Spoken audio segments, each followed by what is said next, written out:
Hi, I'm James the Light Guy, and today we're doing part 2 on our series of this generic LED upgrade.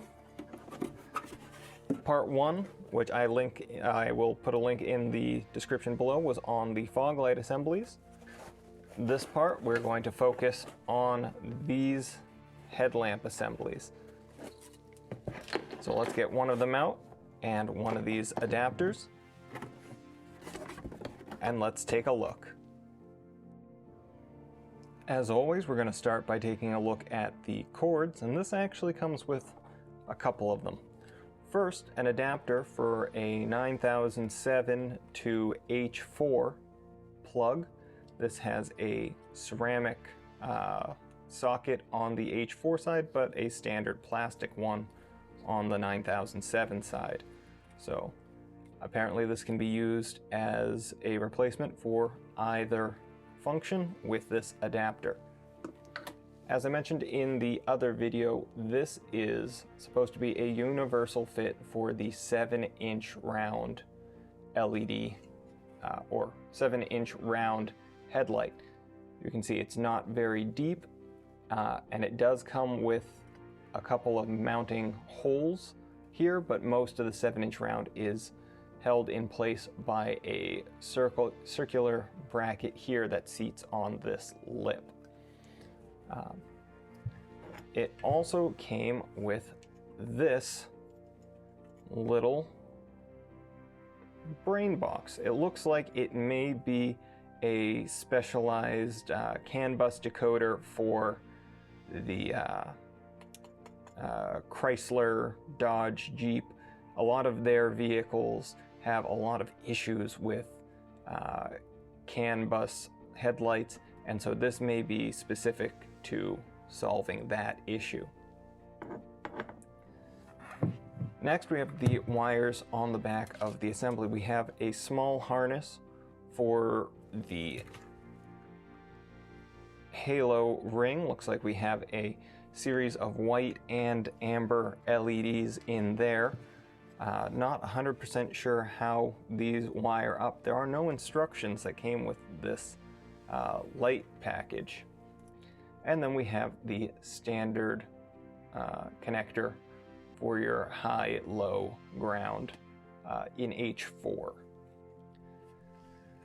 Taking a look at the assembly itself, we have one main chip here, which is fairly large in there, a smaller chip behind this lens, and a set of small chips on either side to give a wide spread. Let's plug it into our power supply, see how much current it draws, and what each of the functions is. These are marketed as 40-watt assemblies. All right, we have our power supply turned on to 14.4 volts. We will start with touching these wires. Looks like with this one grounded, if we apply power to the red wire, the halo illuminates white. And if we apply power to just the yellow, nothing happens. But white, red, and yellow alters it to the yellow signal. So that's how that operates. They share a ground with the main headlamp assembly. Next, we'll reattach our ground and look at the low beam circuit. That is blinding. You see we have a fairly narrow, let's zoom out a little. There we go. Very bright hot spot in the middle. I unfortunately don't have the opportunity to use our beam pattern wall on this today, but you can see this is insanely bright. Let's click it over to high beam. And you can see that actually didn't raise the beam pattern much, it just flooded the foreground much more, and that turned on this lower bulb there.